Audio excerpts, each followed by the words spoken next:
nan dhungattu.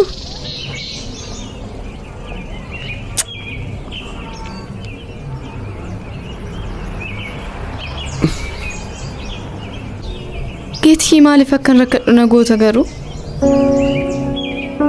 Maala godhan ardi. Sababa kootii miidhamaa akka jirtuu fi ba'a akkasitti ta'e natti dhagahamaa jira. Maaliif? Ani akkas jedheera. Dubbadhee natti himi. Lakkini ardi. Jaalala koo naala kanan siif laadhu irra kan sirraa fudhadhutu baay'achaa jira. Hirrina kootu baay'ate. Ani jaalalaan ala qabaattee wanti ati na dhorkatte humtu akka hin jirrettan beeka ture.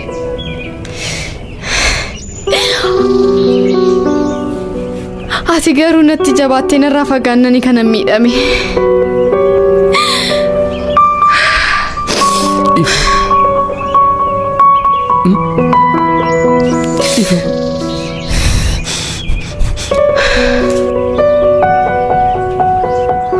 Ni badhaata.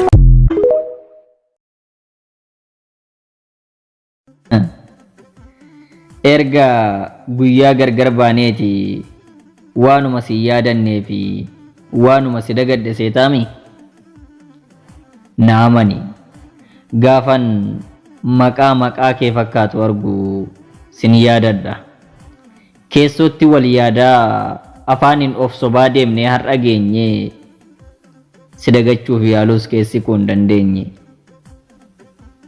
Seenaa keenya isa darbe tuttuqee kakaasee akka waan maraatuu ofitti asaasee isa tokko hiikee isa tokko foo'aa seenaa darbe yaadadhee kophaa koo taa'ee boo'aa onneen kos na jiilee hojii dhaabde tiruun siin alafaan loftee gatii dhabde jiruun seenaa guddaa qabna kan taane dagachuu wal jaallatti nan beeka onneen keenya lachuu lakkii jaalala dhiisnee funyoo jibbaan hiinu kootumee tokko taanaa dhiisi waliin miinu jaalalaan jibbamoone yoo taane fakkeenya yoo san yoo imalles galma yaadne geenya.